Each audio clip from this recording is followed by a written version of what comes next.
Hey guys, welcome back to the channel. Welcome if you are new. For those of you that might be new, my name is Anna and this is At Home with Anna.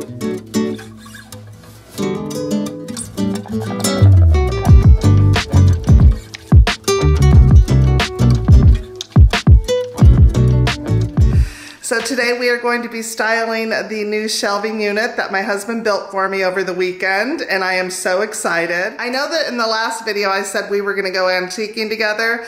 I got all the way to my favorite antique mall and I realized I forgot my camera.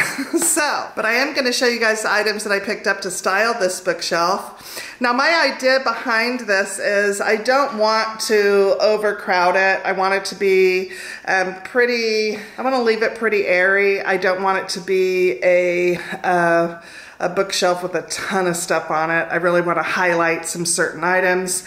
There is going to be a void at the very bottom. I didn't find anything for down there. I have to keep in mind that I do have a 2-year-old granddaughter that comes over and she loves to pick everything up and play with it and just, you know, she's a 2-year-old.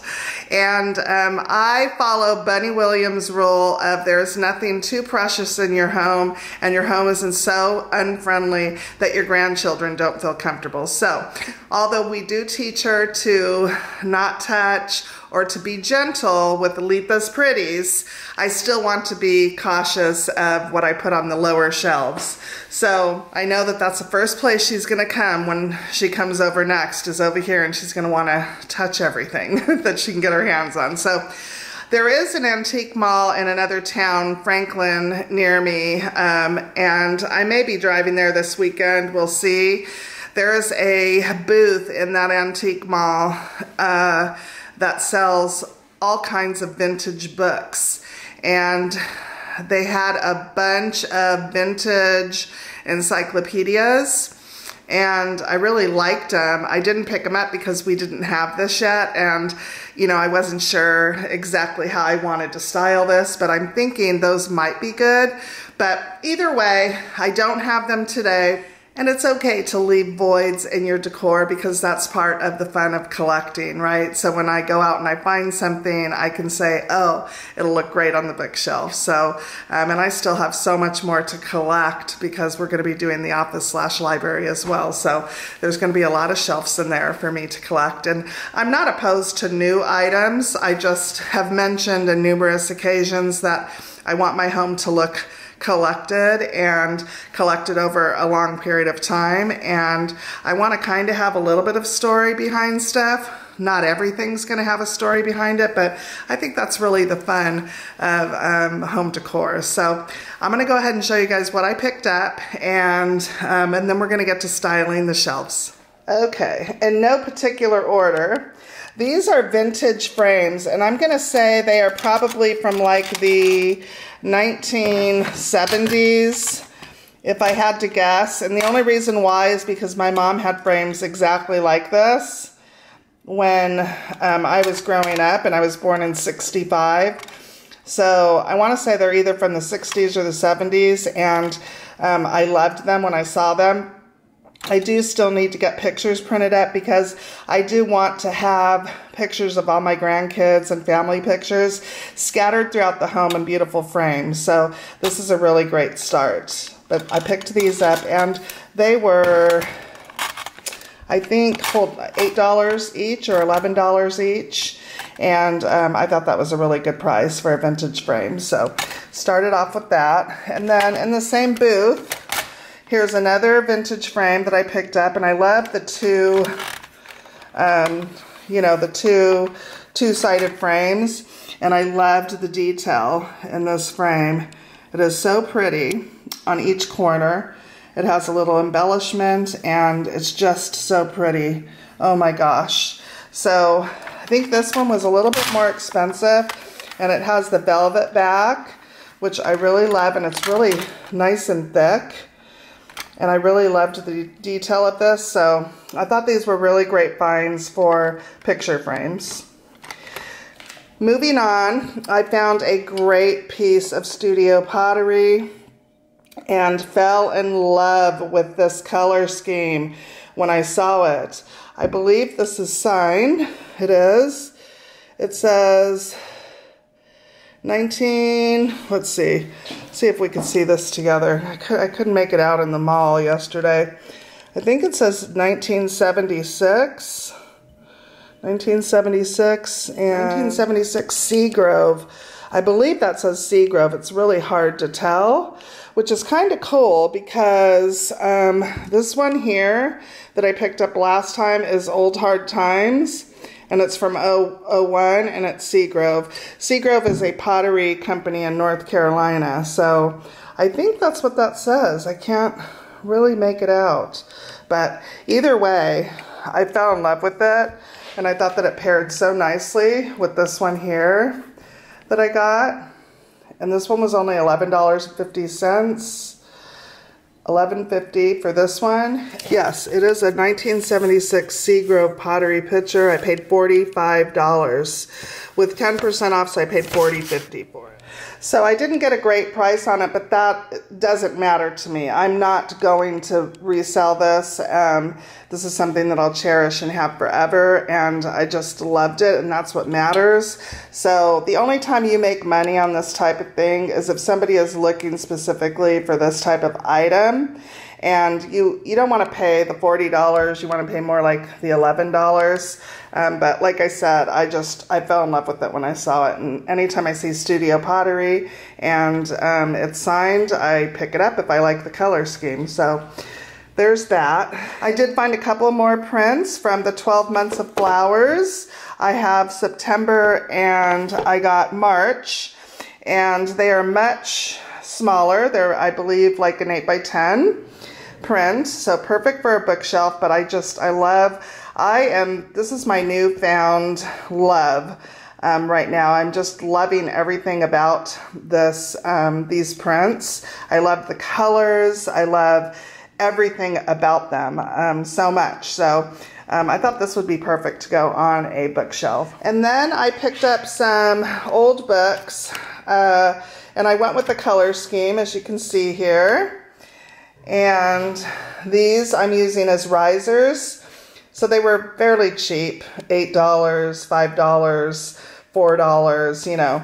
But I loved the color scheme of these and thought that they would be really pretty on the shelves as a riser. So I went ahead and grabbed those.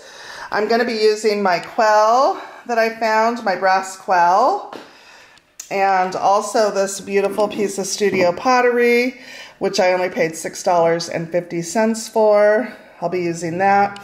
And then two more books that I found here that are I think they were only $4 as well.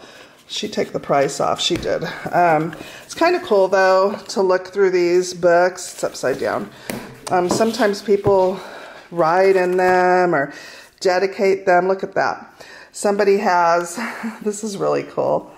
Somebody has a list of what they need: 4 school outfits, 1 Sunday or street dress, 1 party dress, 1 coat, 1 pair of pajamas, 1 slip, 1 purse, 2 pair of gloves, 3 pieces of jewelry, shoes for school and Sunday.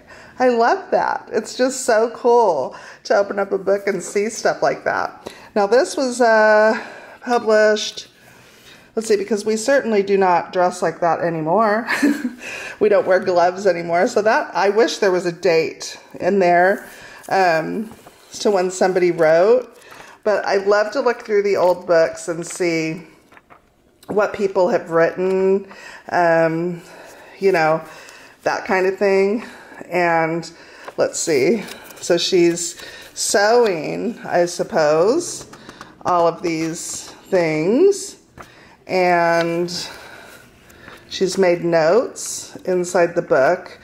In here, I promise you. She has made notes, like right here. Let's see, that says suitability, something shoes. I'm not sure. But just very cool to look through these books. And I mean, look at the dresses. What era would you say this is from? Like the 40s, maybe? I would say this is more like the 40s. right? I mean, I could be wrong, but very, very cool to go through. Now I'm curious. Oh, look at this. The importance of grooming. I mean, this is just, oh, I love this kind of stuff. So, what is this one? Applied English. Let's see if anybody has written in here.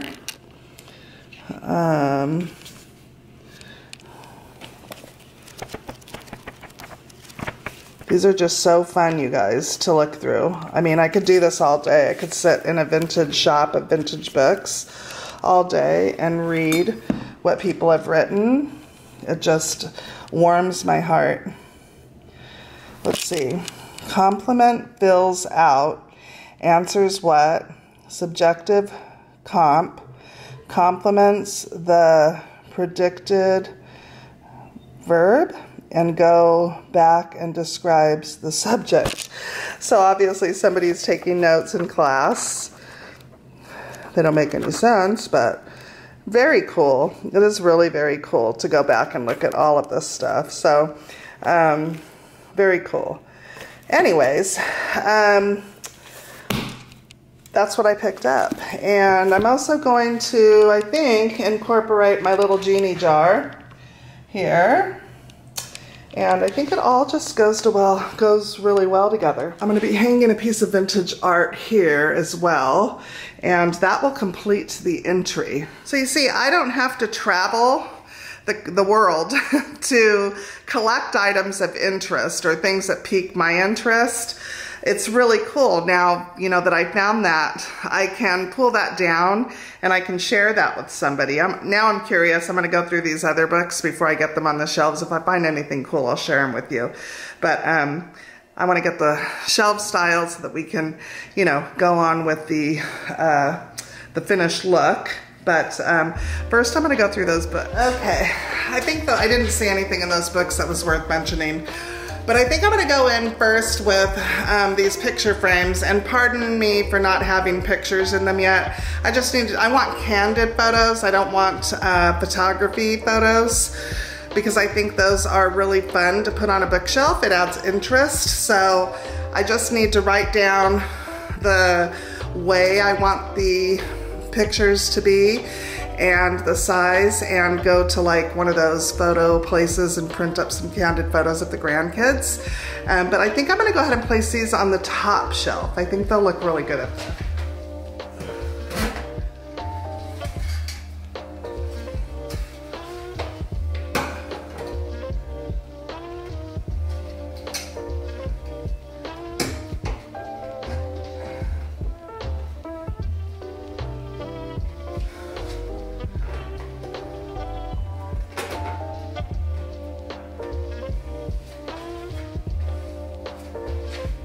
I think they look good.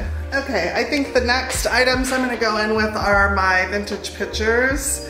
I love this one so much. So I do want to mention, when you are styling shelves, you want to style in odd numbers. So you could have one shelf with just an odd number of items, or you could have odd number groupings on a shelf, if that makes any sense. So I just want to mention that to those of you who might have a hard time with shelf styling. Give it a try, because what I noticed when I learned this years ago was I would get my shelves styled and I would stand back and something just didn't seem right about them.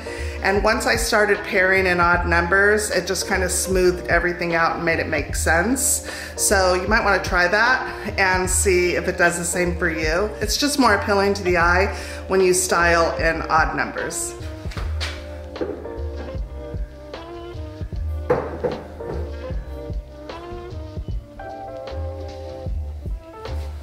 I love them. Looks so good. I think I'm going to take one of my floral pictures and put it off to the side over here. I would love to hang it, but I want to live with it for a minute before I decide to do that, because I don't want to put holes in my wallpaper. So I'm just gonna go ahead and lean it up against the wall like that. And I like that. I think it looks really good. So far so good. I guess it doesn't make much sense right now, right? I think on the third shelf, I'm gonna do a little grouping with the other floral so that it's opposite, and my two brass guys. Yeah, I think I'll do that.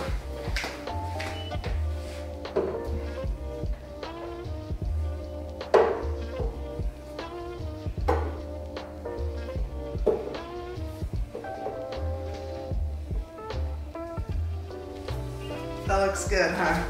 I like it. I might want to tweak it a little bit here and there. We'll see. I think next to that, I'm going to go ahead and place the two vintage blue books and my bowl, I think, on top. I think that would look really good.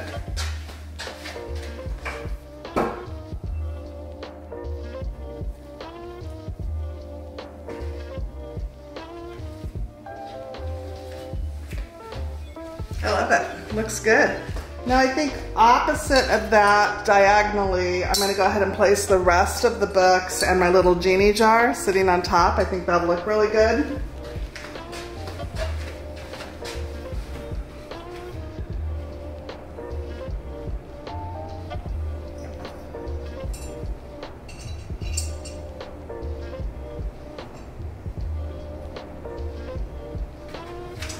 I know the granddaughter's gonna love that. Let's see. That looks really good. I like that. It looks very collected. And then I think I'm going to take this double picture frame and put that down beneath.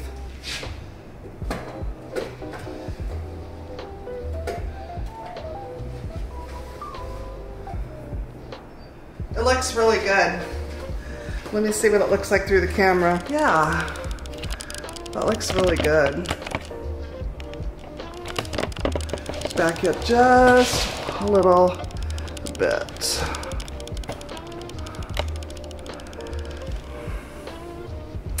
I think that looks really nice. It looks really collected. And that is exactly the look that I'm going. It's not really super easy to do that when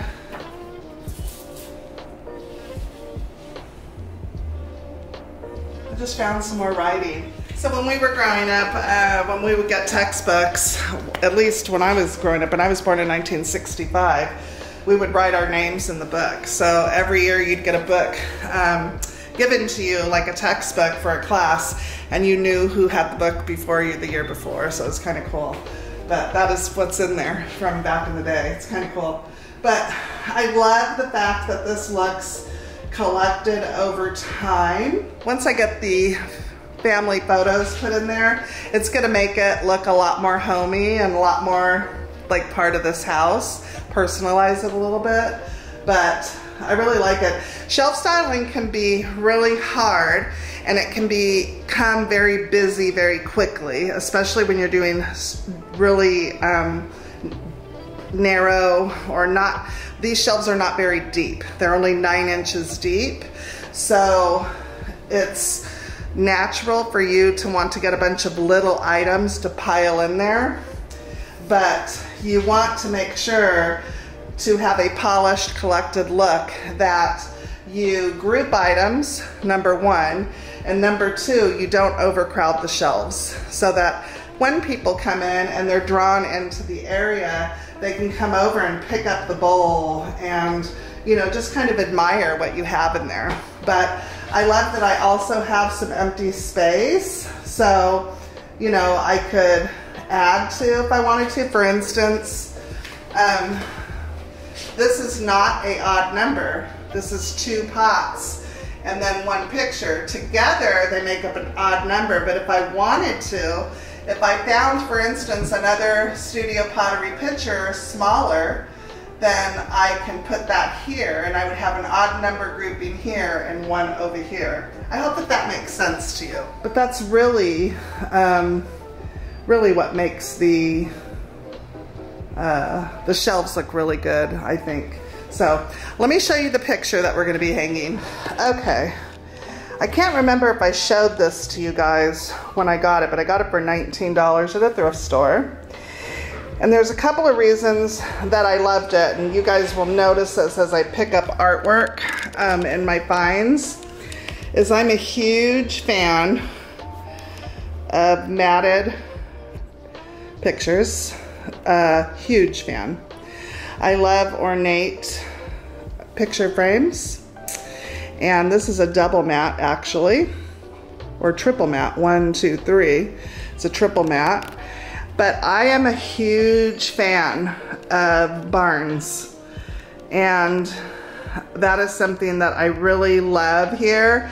And I need to take my camera with me, because when we're driving places and I see an old, even an old dilapidated barn, I always tell Ernie, oh, I just love that so much. So this is a scene that you would see here in Tennessee, just driving from town to town. And so, but this is something that I love to look at when we're out and about. And so when I ran across this, I was like, I have to have this, because how beautiful to be able to look at a scene like this, you know, when I'm entering and exiting my bedroom. And I just love it. But I love the frame around it and the triple matte. And yeah. I don't know if this is a watercolor or if it's a print of a watercolor. I don't know. I can't tell. I'm not good at that kind of stuff. I don't care. But also, I love the coloring in it. How gentle and soothing it is. It's not super bold, and I love that. So we're gonna go ahead and get that hung up.